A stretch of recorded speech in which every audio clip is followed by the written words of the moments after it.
June of 2019, you tabled a motion in the House of Commons declaring that Canada was in the middle of a climate emergency based on science and Indigenous wisdom and the deep cost of inaction. And 24 hours later, the Trudeau government approved expanding the Trans Mountain Pipeline.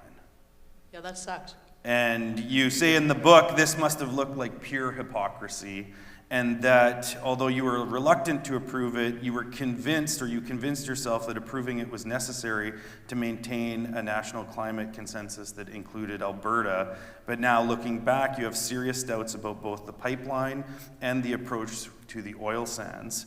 So we're here in BC. I think we all know that, but some of us might be online.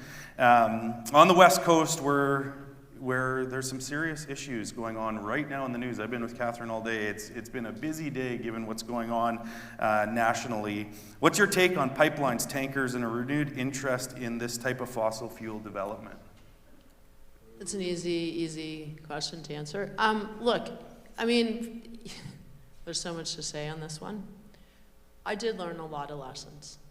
I thought if you made a deal, like everyone needed to be part of the climate plan, and that we had the Notley government, we were working with them, we were trying to keep them in the plan. You know, they needed to get their resource to market. We had oil and gas actually standing on stage with Rachel Notley saying a cap on emissions, a price on pollution, tough methane regs. So I kind of thought that we were all doing this together.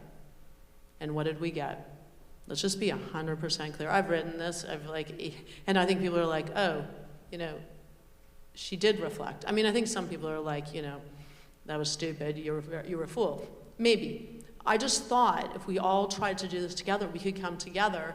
And what did we get? We got a pipeline that's hugely over budget, that taxpayers are paying our limited tax dollars in an affordability crisis. We got companies that have fought tooth and nail every single policy that we brought in. An Alberta government, a new government, that backtracked on all of the commitments that were part of the deal. But the oil and gas companies made historic profits, largely over Russia's illegal invasion of Ukraine.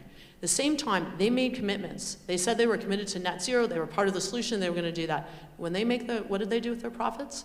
They gave them to CEOs. Fat cat CEOs, as we would call them in Hamilton, Ontario, and they gave the rest of their money back, a lot of it back in share buybacks to Americans, because these companies are largely American owned. And then they came back, and then they said, actually, we would like Canadians to clean up our pollution. And by the way, we're actually going to lay off workers. So there's this myth that there's all these workers. We've got the very high production, but there's less workers because we're automating, because we'd like to get rid of workers, and we're in the middle of a fossil fuel climate crisis. So it's just the facts. Like, it's just a fact. I'm not even trying to be like, I can tell you a million reasons why we've got to tackle climate change, but this is really, on the economics of this.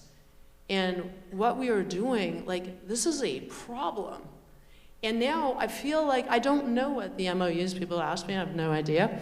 I just read the news too. Like, as someone said, fool me once, but fool me twice. And this isn't this has been framed at we aren't Team Canada if we don't jam a pipeline through BC and the coastal First Nations, we're not even gonna talk to them, we'll talk to them later. And it's this very pristine ecosystem, but too bad that there's an economy that has billions of dollars at stake, a sustainable economy, and folks in BC understand the coast, and it's super dangerous. But too bad we're gonna do this, or else we're not a country. And the flip side to this, so I did write this report. It is called Integrity Matters. It's my third report to the UN Secretary General. I presented it in Brazil. It's called Winning the Future. How do you win the future? You actually go where the opportunities are. Actually, if you're investing in fossil fuels, you're gonna end up with stranded assets, because the projections by 2030 is that we don't need as many fossil fuels, that there's a demand issue and there's a price issue, and we should be investing like BC is doing, and in the clean economy where we're in a race. And by the way, China is winning, it's eating our lunch.